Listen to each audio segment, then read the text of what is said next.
وہ شوہر بیوی کو ادا کرے، یہ لازم ہے یا نہیں ہے؟ اور مہر کی رقم اگر بیوی کو دے دی ہے تو کیا شوہر واپس لے سکتا ہے یا معاف کرا سکتا ہے؟ دیکھیے، مہر ڈپینڈ یہ کرتا ہے کہ کس کنڈیشن میں رکھا گیا ہے. ٹھیک ہے. یعنی ایک مہر ہوتا ہے معجل عین سے. ٹھیک ہے، میم عین جیم لام. جی، عین سے ہوتا ہے معجل. ٹھیک ہے. کہ فوری دینا ہے، تو وہ تو عورت کو پہلی رات کو دینا ہوتا ہے. ٹھیک ہے. تو بعض لوگ پورا مہر ہی معجل رکھ لیتے ہیں، فوری والا. ٹھیک ہے. پہلی رات ہی دینا ہے. ٹھیک ہے. شوہر یہ الگ بات ہے کہ کچھ وقت مانگ لے کے بعد میں دے دوں گا. ٹھیک ہے. بیوی کہتی ہے ٹھیک ہے، تو رضامندی سے تاخیر ہو سکتی ہے. ٹھیک. دوسرا ہمارے ہاں جو مہر ہوتا ہے وہ ہوتا ہے میعادی، اسے مؤجل کہتے ہیں حمزہ کے ساتھ. اجل. ٹھیک. اگر اجل آئی ہے جی. وہ ایک مدت کو کہتے ہیں اجل. تو بات یہ ہے کہ جو میعادی مہر ہے ہمارے عرف کے اندر وہ موقد ہوتا ہے جا کر طلاق کے وقت یا انتقال کے وقت. اس سے پہلے ایک ایسا قرضہ ہے جس کا مطالبہ نہیں ہے. ٹھیک. بیوی کا قرضہ ہے شوہر پر، لیکن ایسا قرضہ جس کا مطالبہ نہیں ہے. ٹھیک. تو اس میں تو شوہر جتنی تاخیر کرے تو کوئی گناہ نہیں ہے. صحیح. لیکن انتقال ہو جاتا ہے تو اس کے ترکے میں یہ قرضہ شمار ہوگا. ٹھیک ہے. اور وراثت کے جو مسائل ہوتے ہیں کہ پہلے جناب ترکہ تقسیم کرتے وقت تجویز و تکفین کے بعد قرضہ نکالا جائے گا، اور پھر جو ہے وہ جو مسائل اس کے ہیں تو قرضے میں شمار ہوگا. اچھا، اسی طریقے سے طلاق دے دیتا ہے تو اب وہ مہر سے دینا پڑے گا. اب وہ موقع آ گیا کہ اب تاخیر کی گنجائش نہیں ہے. ٹھیک. تو ایک تو یہ تھا کہ مہر کس طرح کا ہے. صحیح. دوسرا جو آپ کا تھا کہ معاف کرنا، تو مہر اگر رقم وغیرہ میں ہے تو معاف کیا جا سکتا ہے. بیوی اگر معاف کرتی ہے تو کوئی ایشو نہیں ہے.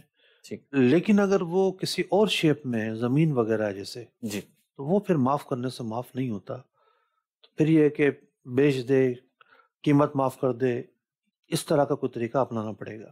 ٹھیک. ہمارے پروگرام کا وقت بھی اختتام کو پہنچا. مدنی چینل دیکھتے رہیے. صلو علی الحبیب صلی اللہ تعالی علی محمد صلی اللہ تعالی علیہ وسلم. احکام تجارت، احکام تجارت.